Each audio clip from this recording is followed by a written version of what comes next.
6월의 첫 번째 주일을 우리가 함께 맞았습니다. 이 한 달 동안에도 변함없는 주님의 손길이 여러분의 가정과 일터에 늘 함께 하기를 진심으로 축복합니다.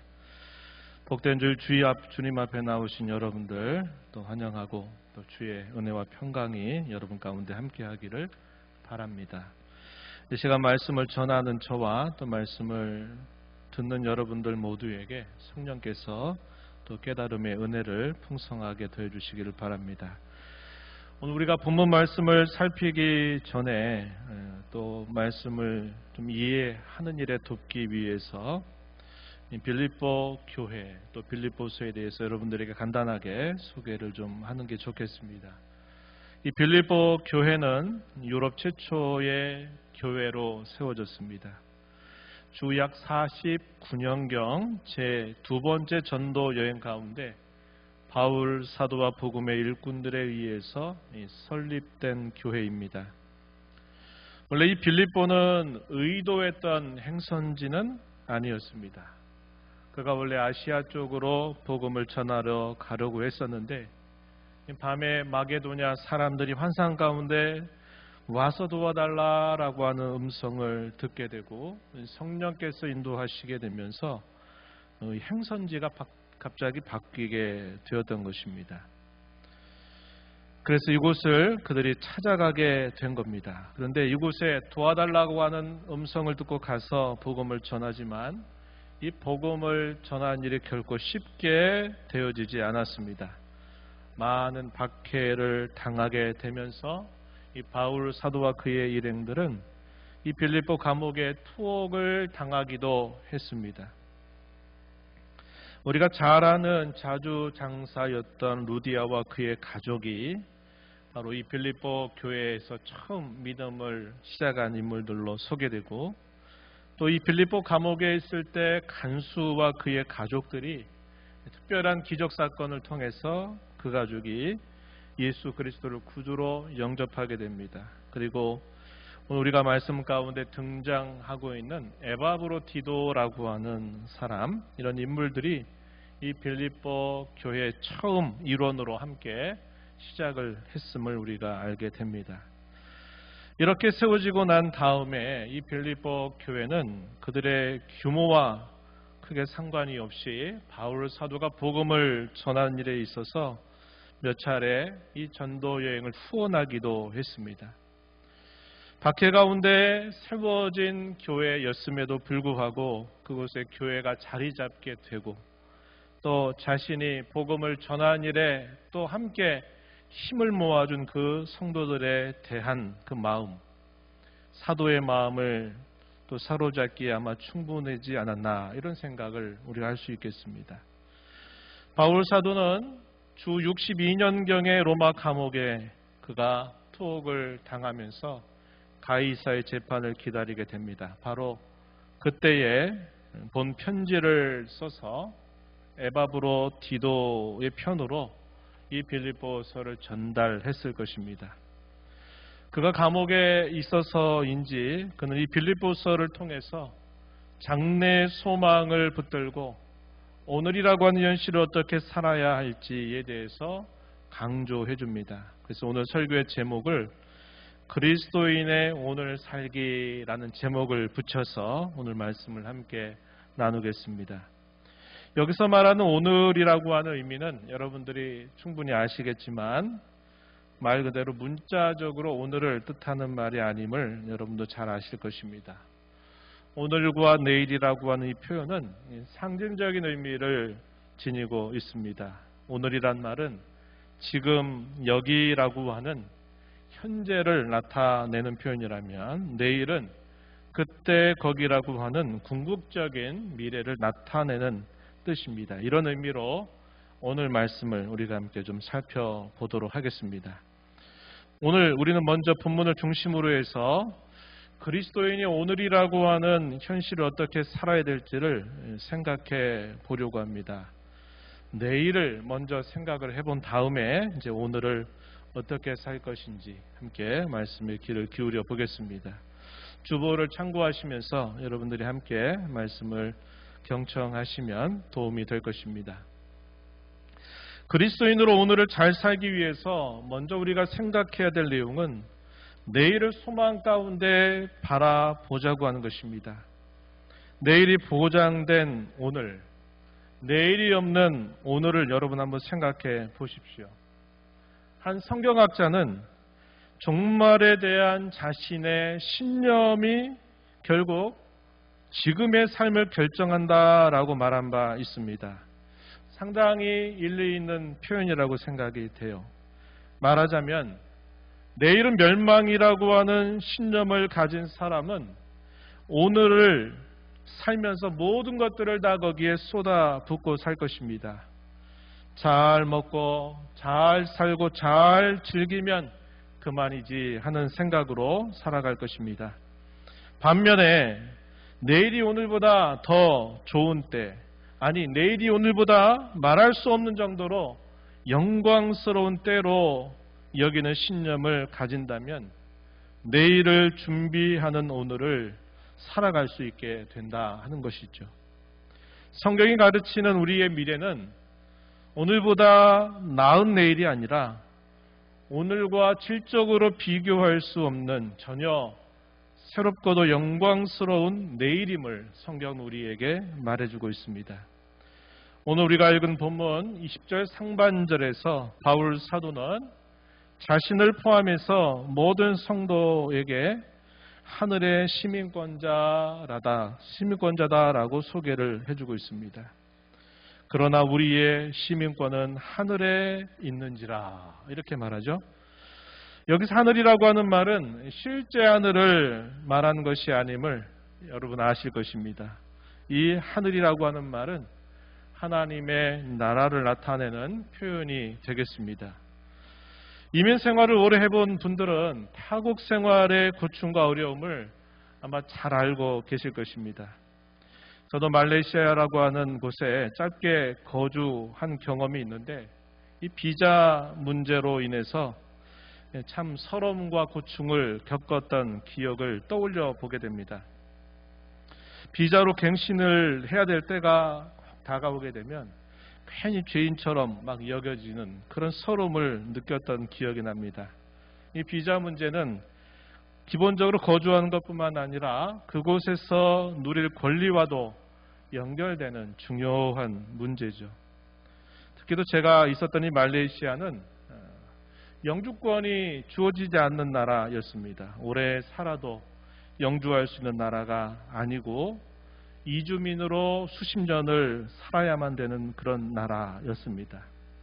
종교로 이슬람교로 개종을 하게 된다든지 아니면 그곳에 살고 있는 현지들과 결혼을 해서 살게 되는 경우 외에는 영주권이 허용되지 않았던 나라입니다. 그래서 30년, 40년, 50년을 그곳에 사는 성도들마저도 그들이 영원히 이곳에 살고 있는 땅이 아니다 하는 생각을 가지고 살았던 그런 나라였습니다. 우리가 잘 아는 바와 같이 바울 사도는 태어나면서부터 로마 시민권자로 그는 태어났습니다. 당시 빌립보 사람들도 이 로마의 시민권을 가진 사람들이었습니다. 그것만으로도 상당한 자부심과 또 혜택을 누릴 수 있었던 거죠. 본문 20절 말씀에서 사도는 성도들에게 하늘나라의 시민임을 밝혀주고 있습니다. 이것이야말로 비할 수 없는 권리와 혜택이 보장된 것임을 그들이 알고 살기를 간절하게 바랐던 것입니다. 그들은 로마 시민권자이면서 동시에 하늘나라 시민권자였던 것입니다. 말하자면 그들은 두 개의 국적을 가지고 있는 사람들이었던 것입니다. 바울 사도는 이 빌립보 성도들에게 편지를 쓰기 시작하면서 이렇게 표현한 바가 있습니다. 1장 1절에 보면요. 그리스도 예수 안에서 빌립보에 사는 모든 성도와 또한 감독들과 집사들에게 편지한다. 이렇게 말했습니다. 그들은 그리스도 안이라고 하는 이 영적인 국적을 가지고 있다. 또한 동시에 빌립보라고 하는 실제 로마의 국적을 가진 자들임을 밝혀주고 있는 것입니다. 이것이 그들이 이중 국적을 가지고 있다는 것을 잘 나타내주는 표현이죠. 이것은 오늘 저와 여러분의 신분을 그대로 보여주는 말이기도 합니다. 우리는 대한민국이라고 하는 이 국적을 가지고 목동 내지는 또 등촌 이 양천구에 살고 있고 또 한편으로는 더 중요하게 우리는 그리스도 아니라고 하는 이 영적인 국적을 가지고서 살아가고 있다는 사실이죠. 청교도들은 이 하나님의 나라를 묘사할 때 권능의 왕국, 은혜의 왕국, 영광의 왕국으로 표현하곤 했습니다. 권능의 왕국이라고 하는 말은 정치적인 왕국을 나타내는 표현이었고, 은혜의 왕국이다라고 하는 이 말은 그리스도께서 그의 은혜로 다스리는 왕국을 뜻하는 말입니다. 그러면 권능의 왕국과 은혜의 왕국은 동시에 존재하고 있는 왕국이란 사실을 우리가 알 수 있게 되죠. 저와 여러분의 이중 국적을 이렇게도 말하고 있는 겁니다. 청교도들의 표현에 의하면 우리는 권능의 왕국과 은혜의 왕국을 동시에 살고 있다라는 사실을 보여주는 것이죠. 그럼 이 영광의 왕국이라고 하는 말은 무슨 말이냐면 은혜의 왕국이 완성되는 왕국을 말하는 것입니다. 이것은 그리스도의 재림을 통해서 이루어지게 될 것임을 우리는 알 수 있는 것입니다. 이어서 바울 사도는 하늘의 시민권자로서 그리스도를 기다리며 살 것을 당부하고 있습니다. 본문 20절 하반절 말씀을 한번 보시면 이렇게 표현했습니다. 거기로부터 구원하는 자 곧 주 예수 그리스도를 기다리노니 이렇게 표현했습니다. 예수 그리스도는 구원자로서 그들을 은혜의 왕국에 속하게 하신 분이시죠. 그분은 이미 그 왕국의 통치자로 지금도 살아계십니다. 그러면 여기 그리스도를 기다리라고 하는 말의 의미는 그분의 통치, 그분의 왕되심이 완전하게 실현될 때를 기다린다라는 뜻이죠. 앞에서 우리가 말한 대로 생각해 본다면 영광의 왕국이 이루어질 때를 기다리라 하는 그런 말이 되는 것입니다. 바울 사도는 예수 그리스도를 기다린다라는 말을 이 빌립보서 다른 여러 곳에서 표현해 주고 있습니다. 한번 성경을 한번 보시면 빌립보서 4장 5절 말씀에 이렇게 말하죠. 너희 관용을 모든 사람에게 알게 하라. 주께서 가까우시니라 이렇게 말합니다. 주께서 가까우시다 하는 이 말의 첫 번째 의미는 주님의 재림이 이제 가까이 온다라는 뜻이 될 것입니다. 빌립보서 1장 23절 말씀에서도 또 이렇게 표현했습니다. 내가 그 둘 사이에 끼었으니 차라리 세상을 떠나서 그리스도와 함께 있는 것이 훨씬 더 좋은 일이라 그렇게 하고 싶다. 이런 표현을 말한 바가 있습니다.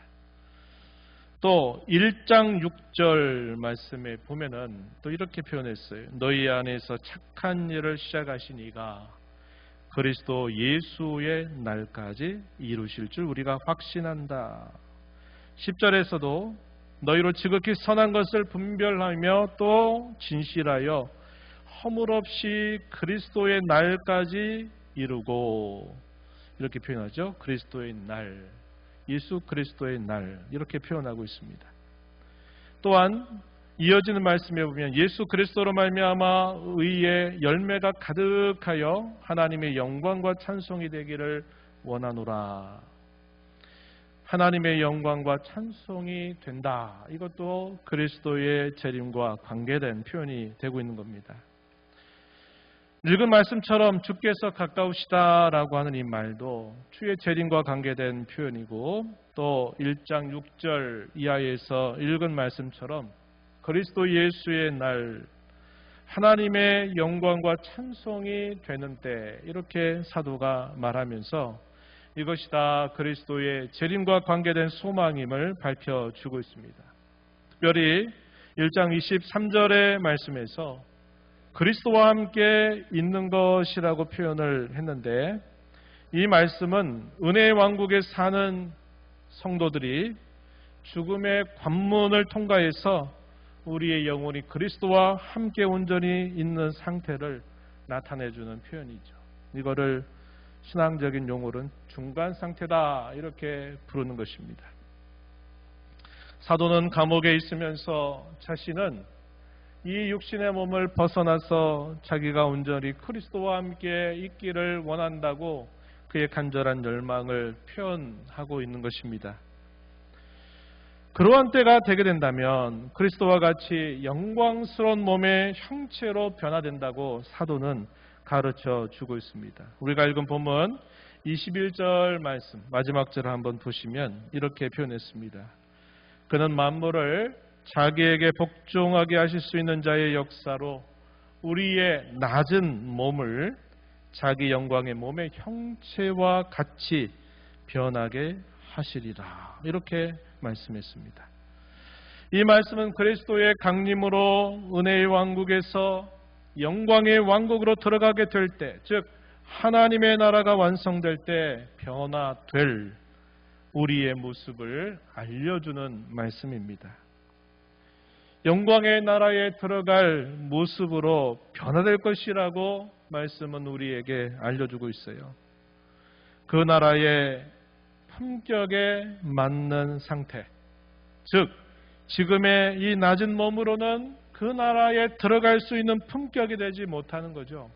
그래서 그 영광스러운 모습으로 변화가 된 다음에 그 나라에 들어간다라고 우리를 가르쳐 주고 있다는 것입니다. 우리가 이제 조금 이르게 되면 잠자리를 또 많이 보게 되고, 가을 되면 또 잠자리가 굉장히 많을 겁니다. 이 잠자리가 그냥 잠자리로 태어나는 게 아니라 우리가 잘 아는 것처럼 유충이라고 하는 시간을 상당히 오래 갔습니다. 짧게는 1년 정도이고 길게는 몇 년 동안을 이 물속에서 유충 상태로 지나게 된다는 것입니다. 그러면서 여러 번 탈피를 거듭하게 되고, 그리고 나서 마침내 그가 물속에서 나와서 하늘을 자유롭게 날아다니는 잠자리가 된다는 겁니다. 우리가 보는 이 자연 세계 속에서도 하나님께서 우리의 영적인 이치를 가르치는 많은 내용들이 이 자연 세계 안에도 두셨다는 것을 보게 되죠. 잠자리가 유충으로 1년에서 수년 동안 물속에서 지나면서 그곳에서 탈피를 여러 번 거듭을 하다가 하늘나는 잠자리가 된다 하는 이 이야기는 우리가 이 땅에 살아가는 우리의 모습을 보여주면서 동시에 장차 영원한 하나님의 나라가 완성될 그때 우리가 변화될 우리의 모습을 비추어 주는 하나의 좋은 예가 될 수 있다 하는 것입니다. 저와 여러분의 몸도 이 땅에서 낮은 몸으로 살면서 이런저런 많은 경험을 반복하면서 이 땅을 살아갑니다. 질병에 걸리기도 했다가 또 낫기도 했다가 또 어려움을 겪다가 그 어려움에서 벗어나기도 하는 일들을 우리가 인생의 짧은 기간들을 살면서 많이 거듭거듭 경험을 하고 반복을 하면서 살아간다 하는 것입니다. 그러나 장차 마침내 어떻게 될 것인가? 우리 주님께서 우리를 그 영원한 나라, 그 영광스러운 나라에 살만한 품격으로 우리를 변화시켜 주셔서 우리의 이 낮은 몸, 이 몸이 영광스러운 몸의 형체로 변화된다고 성경은 우리에게 약속해 주고 있는 겁니다. 이것이 성경이 가르쳐 주는 그리스도인의 궁극적인 소망이다 하는 것입니다. 우리는 이러한 장래의 소망을 늘 붙들고 살아야만 된다는 사실을 강조해 주고 있다 하는 것입니다. 이제 다음으로 우리가 생각할 내용은 오늘이라고 하는 현실을 우리가 어떻게 살아야 할까에 대한 것입니다. 한마디로 오늘을 신앙으로 채색하자 하는 것입니다. 다시 한번 오늘을 신앙으로 채색하자. 그게 오늘을 살아가는 저와 여러분의 모습이 되자고 하는 것입니다. 여러분 수채화를 그려보셨던 경험이 있으시죠? 수채화를 그릴 때 어떤 방식으로 대개 그립니까? 간략하게 밑그림을 쭉 그려두죠. 밑그림을 그리고 난 다음에 거기에 이제 색칠을 해나갈 때 처음부터 막 진한 색깔로 막 이렇게 막 색칠해 가지 않습니다. 이 수채화는 처음에는 엷은 색부터 이렇게 옅게 칠해가는 겁니다. 그러다가 계속 그런 과정을 반복하다가 나중에 이제 짙게 칠하게 되면서 이 수채화를 완성하게 되는 것입니다. 우리의 신앙도 이와 매우 비슷하다 하는 사실이죠. 우리의 신앙도 한꺼번에 우리의 신앙이 온전하게 되는 일은 결코 없습니다. 그러나 우리의 신앙도 처음에는 옅게 색칠하듯이 이렇게 신앙의 걸음을 걸어가다가 갈수록 그것이 짙게 칠해져 가면서 나중에는 그 완성 단계를 가까이 바라보는 정도로 우리의 신앙도 완숙해 가는 과정을 반복하게 된다 하는 것입니다. 오늘이라고 하는 현실을 살면서 우리가 얼마나 많은 일들을 겪습니까? 조금 전에도 말씀을 드린 것처럼 이런저런 예기치 못했던 사고를 만나서 어려움을 겪기도 하고 또 그 어려움 속에서 벗어나기도 하고 또 이런저런 질고를 겪으면서 그 질고로부터 나음을 입는 과정이 또 반복되고 그러다 보면 또 질고가 찾아오는 이런 일들이 우리 인생들 가운데 계속 많은 변화를 거듭하면서 살아가는 겁니다. 그러면서 우리의 신앙이라고 하는 것도 함께 그런 일들을 겪으면서 갈수록 신앙의 색채가 이제 진하게 그려지기 시작하는 거죠. 그려지게 되면서 이런 일들 속에서 결국 우리의 신앙이 더욱더 완숙하고 성숙한 신앙으로 자라가는 과정들을 우리가 경험하게 된다는 겁니다. 물론 이것은 아주 이상적인 그런 모습을 말하죠. 어떤 경우는 안타깝게도 그러지 못한 일들을 경험하게 되는 일들도 많이 있는 것을 우리는 안타깝게 또 경험을 하기도 하고 지켜보게 될 때도 있다 하는 것입니다. 빌립보서의 교훈들을 통해서 몇 가지로 오늘 어떻게 살아야 될까 한번 정리하며 여러분과 나눠보겠습니다. 첫 번째는 두렵고 떨림으로 구원을 이루어 가는 것을 말한다는 것입니다. 빌립보서 2장 12절 말씀을 보시면 사도가 이렇게 권면했어요. 그러므로 나의 사랑하는 자들아 너희가 나 있을 때뿐 아니라 더욱 지금 나 없을 때도 항상 복종하여 두렵고 떨림으로 너희 구원을 이루라. 사도가 함께 있었던 그 좋은 기억, 함께 했던 소중한 그런 때가 있기도 하지만 사도와 멀리 떨어져서 만날 수 없는 그러한 안타까운 시간들도 있다는 겁니다. 그럼에도 불구하고 있을 때뿐만 아니라 없을 때에도 항상 복종하여 두렵고 떨림으로 구원을 이루어 가라. 이렇게 사도가 권면하고 있다 하는 사실이죠. 우리의 구원도 마치 그와 비슷한 단계를 쭉 거듭해 가는 것입니다. 구원도 조금 전 말씀드렸듯이 우리의 신앙도 수채화 같이 이렇게 그려지는 것과 비슷하지만 또 구원이라고 하는 것도 또 그와 비슷한 면모를 가지고 있습니다. 우리가 구원을 받으면 모든 게 단번에 한꺼번에 완성되는 게 아니라 마지막 순간까지 계속 과정을 밟고 나가다가 마지막 순간에 완성이 된다는 것을 우리는 알고 있습니다. 그렇게 될 때까지 오랜 기다림이 우리에게 요구되고 또 오랜 인내의 시간이 우리에게 필요하다 하는 사실이죠.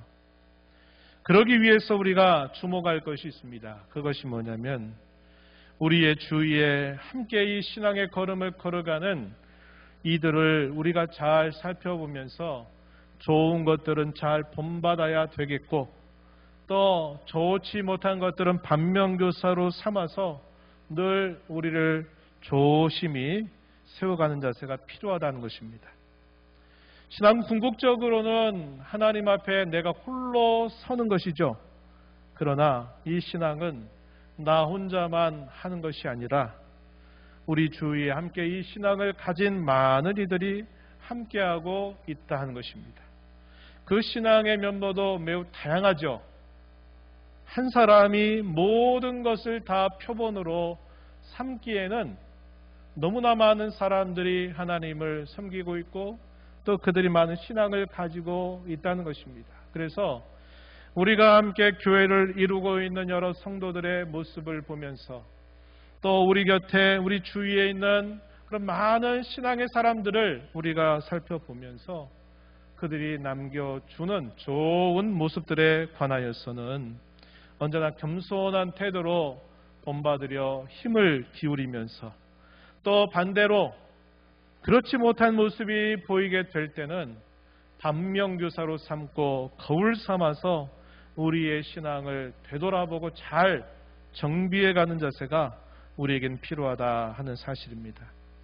먼저 양본의 좋은 예에 대해서 사도는 이렇게 말합니다. 본문 17절 말씀을 한번 보십시오.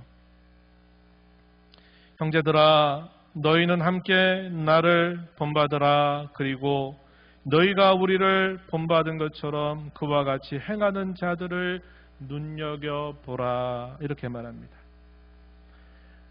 나를 본받으라 이렇게 말하죠.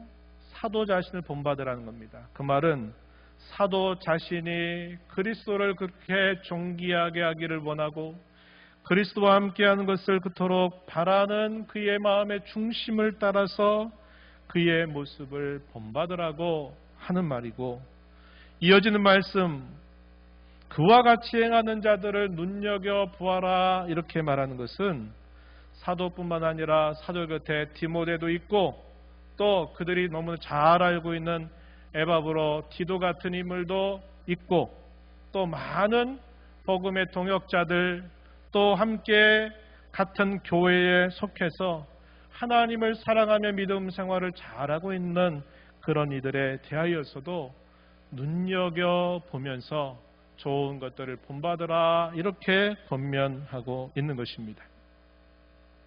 그러나 그런 경우에 있어서 우리가 생각할 수 있는 좋은 예가 바로 소개되고 있는데 빌립보서 2장 19절부터 30절 말씀의 내용에 보면요. 거기에 누가 소개가 되고 있냐면 디모데라고 하는 인물입니다. 디모데.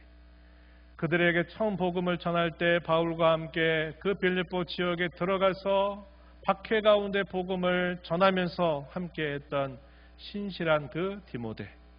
물론 당시에는 이 바울 곁에 함께 있었던 아들 같은 복음의 일꾼이었습니다.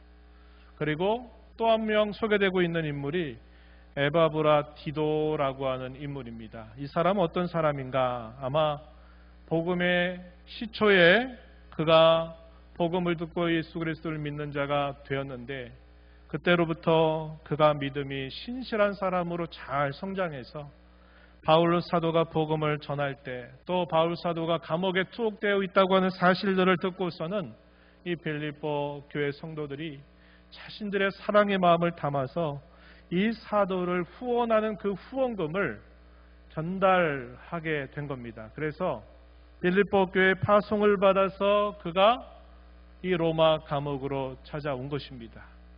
그런데 이곳에 와 있는 동안 이 에바브라 디도가 큰 병에 걸리게 되면서 이 소식이 빌립보 교회 성도들에게 알려지게 되자 이 빌립보 성도들이 에바브라 디도의 건강을 깊이 염려하며 기도를 하고 있는 겁니다. 그런데 놀랍게도 하나님께서 간구를 들으시고 이 에바브라 디도를 또 질병 가운데 치유하여 주시고 그래서 바울 사도가 먼저 에바브라 디도를 디모데보다 앞서 이 빌립보로 돌려보낸 겁니다. 왜냐하면 이 빌립보 성도들이 사도도 염려하면서 또 한편 병에 걸려 있다고 하는 이 에바브로 디도의 건강을 깊이 염려하고 있는 터였다는 겁니다. 그렇기 때문에 바울 사도가 디모데를 보내고 싶지만 디모데보다도 우선 에바브로 디도를 먼저 보내게 된 겁니다. 이 사람은 자기의 몸보다도 자기를 염려하는 성도들의 그 걱정을 덜어주기 위해서 자기의 일을 구함보다도 그리스도 예수의 일을 먼저 구하는 신실한 사람이었음을 바울 사도가 밝혀준 겁니다. 바로 이 에바브로 디도 편에 이 빌립보서라고 하는 이 편지를 그의 손에 들려주어서 이 빌립보 교회에 보냈다는 것을 우리가 추측할 수 있는 대목이 되는 것입니다. 이러한 이들은 아주 본받을 만한 좋은 신앙의 양본으로 소개되고 있는 인물이라는 것입니다. 그러나 늘 이런 사람만 있는 게 아니라 또 어떤 사람들은 참 안타깝게도 본받지 말아야 할 그런 표본이 되는 인물들도 있었다는 사실이죠. 그래서 바울 사도는 흉본에 대해서 또 이렇게 주의를 기울이고 있습니다. 본문 18절, 19절 말씀을 한번 보십시오. 내가 여러 번 너희에게 말하였거니와 이제도 눈물을 흘리며 말하노니 여러 사람들이 그리스도의 십자가의 원수로 행하느니라. 그들의 마침은 멸망이요 그들의 신은 배요 그 영광은 그들의 부끄러움에 있고 땅의 일을 생각하는 자라. 사도는 자신과 함께 주변에 믿음의 걸음을 잘 걸어가고 있는 사람들을 눈여겨보면서 본받으라 이렇게 말하고서는 다음으로 말한 것은 이러한 이들도 있다 하는 것을 그들에게 경계하고 있는 것입니다. 여러 사람들이 그리스도 십자가의 원수로 행하는 모습을 이야기하면서 내가 눈물을 흘리면서 여러분들에게 말한다라고 말하는 겁니다. 그들의 끝은 멸망이 기다리고 있고 그들이 섬기는 하나님, 그들이 섬기는 신은 결국 자기의 배를 섬기는 자들이 되었다고 말하는 겁니다. 그들은 땅의 일을 생각하는 자들이다. 이러한 자들에 대해서는 항상 흉본으로 삼아서 그러한 모습을 따라가서는 안 된다고 사도가 경계해주고 있다는 것입니다. 우리의 신앙 생활도 마찬가지죠. 여러분의 곁에 많은 신앙의 걸음을 걸어가는 동료들, 성도들이 함께 있습니다. 그럴 때 항상 우리가 한편으로는 본받고 또 한편으로는 반면교사로 삼아서 늘 조심하며 우리에게 베푸신 이 구원이 완성될 그때까지 늘 두렵고 떨림으로 구원을 이루어가는 그런 자세를 가져야 되겠다는 것입니다. 두 번째는 현재적인 부활에 동참하는 것이다. 이렇게 소개해 줍니다. 빌립보서 3장 10절로부터 11절 말씀 거기 보시면 내가 그리스도와 그 부활의 권능과 그 고난의 참여함을 알고자 하여 그의 죽으심을 본받아 어떻게 해서든지 죽은 자 가운데서 부활에 이르려 한다. 이렇게 말합니다. 사도의 간절한 열망이 표현되어 있는 구절입니다. 그리스도의 부활의 권능, 그리스도의 고난에 참여함을 알고자 한다. 이렇게 그가 말했죠. 그리스도의 부활에 동참하는 것은 곧 그분의 고난에 동참하는 것과 함께 이루어지는 사실입니다. 고난은 곧 그리스도의 부활에 참여하게 되는 반드시 있어야만 되는 하나의 과정으로 소개하고 있는 것입니다. 그분의 고난에 동참함으로써 곧 그의 부활을 동참할 수 있다고 사도가 말하면서 자신은 그리스도의 고난에 동참하는 삶을 통해서 그가 그의 삶 속에서 날마다 그리스도의 부활에 자기의 삶이 거기에 함께 참여하게 되기를 바라고 있다 하는 사실이죠. 그리스도의 부활에 참여하는 것은 주의 오심과 함께 완전하게 이루어지게 될 것이지만 그때 비로소 처음 이루어지는, 마지막 이루어지는 그런 내용이 아니라 우리가 매일매일 살아가는 삶 속에서 그분의 부활에 참여할 수 있다는 겁니다. 사도는 그것에 참여하기를 나는 간절하게 열망한다고 말해주고 있는 것입니다. 그렇다면 이 그리스도의 고난에 동참하는 삶이 무엇일까요? 한마디로 이렇게 말할 수 있을 것입니다.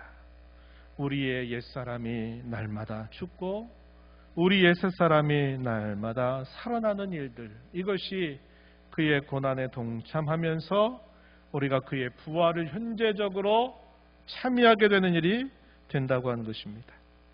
로마서 6장 12절 13절 말씀, 우리 한 목소리로 함께 이 말씀을 함께 읽어보겠습니다. 말씀 보시죠. 그러므로 너희는 죄가 너희 죽을 몸을 지배하지 못하게 하여 몸의 사욕에 순종하지 말고, 또한 너희 지체를 불의의 무기로 죄에게 드리지 말고, 오직 너희 자신을 죽은 자 가운데서 다시 살아난 자 같이 하나님께 드리며 너희 지체를 의의 무기로 하나님께 드리라. 아멘. 여기서 하는 말이 무슨 말씀입니까? 너희의 몸, 너희의 지체를, 너희 자신을 불의의 무기로 죄에게 내어주지 말고 다시 살아난 자와 같이 하나님께 드리고, 너희의 몸, 너희의 지체를 의의 무기로 하나님 앞에 드리라, 이렇게 말하는 겁니다. 이걸 다르게 우리의 옛사람이 그리스도와 함께 십자가에 못 박혔음을 인정하고 우리 옛사람을 날마다 십자가에 매다는 삶이요, 우리를 거듭나게 하셔서 새 생명 가운데 살게 하시는 그 은혜를 감사하면서 우리의 삶이 하나님 앞에 의의 무기로 드려지게 하는 삶, 이것이 바로 우리가 오늘을 살아가면서 날마다 힘써야 될 일이다. 그리스도의 부활에 현재적으로 동참하는 삶을 사는 것이라고 우리에게 말해주고 있다 하는 겁니다. 마지막으로 그리스도께서 내 안에 사시게 하는 것을 말하고 있습니다. 빌립보서 1장 21절에서 바울 사도는 이렇게 말했습니다. 이는 내게 사는 것이 그리스도니 죽는 것도 유익함이라, 이렇게 말했어요. 내게 사는 것, 다시 말해서 내 안에서 사시는 분이 곧 그리스도시다. 나는 살아도 죽어도 괜찮다. 나는 살아도 죽어도 좋다라고 그가 고백하는 그 신앙의 고백 표현입니다. 내게 사는 것이 그리스도다. 이 말을 우리가 생각해 보면 이와 비슷한 말씀을 또 하나 떠올리게 되죠. 우리가 잘 아는 갈라디아서 2장 20절 말씀의 내용입니다. 여러분, 한번 이 말씀을 한번 다시 들어보세요. 내가 그리스도와 함께 십자가에 못 박혔나니 그런즉 이제는 내가 사는 것이 아니요 오직 내 안에 그리스도께서 사시는 것이라. 이제 내가 육체 가운데 사는 것은 나를 사랑하사 나를 위하여 자기 자신을 버리신 하나님의 아들을 믿는 믿음 안에서 사는 것이라, 이렇게 말합니다. 자신의 현재적인 삶, 뭐라고 말합니까? 이제는 내가 사는 것이 아니라 내 안에 그리스도께서 사시는 것이다 라고 그는 말했습니다. 이게 무슨 말입니까? 자기의 마음의 왕좌, 왕의 자리를 자기 자신이 앉아 있는 게 아니라 마음의 왕좌로부터 자기는 내려오고 그리스도께서 자기 마음의 왕좌에 앉이 계시도록 자신은 그 그리스도의 왕되심 앞에 순종하고 수종드는 자로 살아간다라고 그는 이렇게 말하고 있는 겁니다. 이 바울 사도 자신만의 삶일까요? 아니에요. 이 갈라디아서 2장 20절에서 말하는 것은 그 자신의 특별한 경험을 말하는 게 아니라 그리스도를 믿음으로 말미암아 의롭게 된 모든 신자들이 그와 같은 삶을 산다고 사도가 가르쳐 주고 있는 것입니다. 우리가 장차 이루어질 내일의 소망을 우리가 늘 바라보면서 오늘을 신앙이라고 하는 것으로 채색해가는 삶은 이와 같이 우리가 살펴본 것처럼 우리의 구원이 완성될 때까지 양본과 흉본을 주의 깊게 살펴보면서 우리의 신앙이 끝까지 살아가도록 힘써야 될 것이고, 그리스도의 고난에 동참함으로 그의 부활을 우리가 경험하면서 우리의 삶을 살아가야 되는 것이며, 또한 우리 마음의 왕자로부터 내가 내려와서 내가 내 힘대로 내 뜻대로 하다가 안 되면 주님을 내 마음의 자리로 초청해 모셔드리는 삶이 아니라 그리스도께서 내 마음의 왕자에 앉아 계시고 나는 그분의 말씀을 수종드는 자로, 그분의 말씀을 따르는 자로 살아가는 삶을 우리가 늘 힘써 오늘을 살아가야 된다 하는 사실입니다. 오늘 이러한 교훈들을 우리의 마음에 깊이 새기면서 우리가 살아가야 되겠다 하는 사실입니다. 오늘과 내일을 잘 분별하는 지혜를 우리가 가져야 하겠습니다. 세상 가운데 오늘을 살고 내일을 사는 방식은 너무나 익숙하게 우리가 배우고 경험했던 사실들이죠. 그러나 우리가 그리스도인이 되어서 오늘과 내일을 사는 방식은 매우 생소하고 우리가 지금까지 살아왔던 삶에 비하면 매우 낯선 삶이 될 것입니다. 그러하기에 우리는 그리스도인으로 오늘과 내일을 잘 분별하는 것이 필요하다는 것이고, 우리의 삶이 오늘과 내일이 균형이 잘 잡히는 삶을 살아가도록 또 우리가 늘 주의해야 하겠습니다. 오늘이라고 하는 삶에 무게를 많이 두게 되면 내일의 삶이 소홀해지게 되는 것이고, 반대로 내일의 우리의 삶의 무게를 거기에 다 집중을 하게 되면 또 역시 오늘을 소홀히 살아갈 수 있게 되는 겁니다. 내일을 중요하다 생각하는 사람들 다 어떻게 합니까? 오늘이라고 하는 삶을 다 버려두죠. 옛적에 그리스도께서 재림하신다라고 하는 그 사실들을 굳게 믿었던 그 일이 우리나라에 여러 차례 있었죠. 주님이 오신다 하니까 자기들이 가졌던 직업들도 다 내려놓고 자신들이 살던 가정도 다 떠나서 그들이 함께 집단을 이루어서 주의 오심을 이렇게 기다린다고 했는데 그게 아주 우스꽝스러운 해프닝이 되고 말았던 것을 우리가 기억합니다.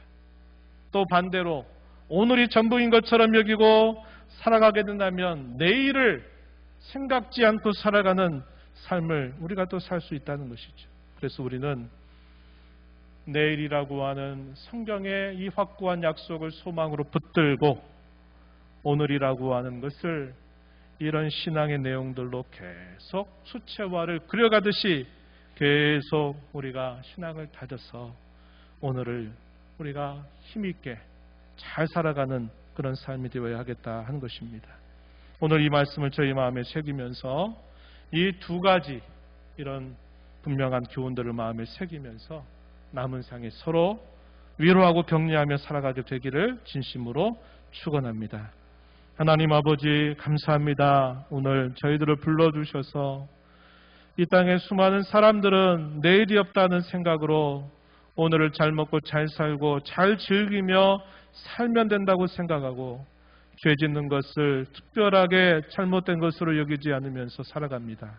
그러나 그리스도인으로 부름받은 저희들은 내일에 피할 수 없는 영광을 약속받은 자들로 소망을 붙들고 살아가는 사람들이며 내일을 위하여 오늘을 하나님 앞에서 성실하고 책임 있는 믿음의 삶을 늘 살아가야 될 자임을 저에게 말씀해 주시오니 이 말씀 마음에 새기면서 하나님 앞에 힘을 다하여 성실한 마음으로 살아가는 복된 저희들이 되게 주옵소서.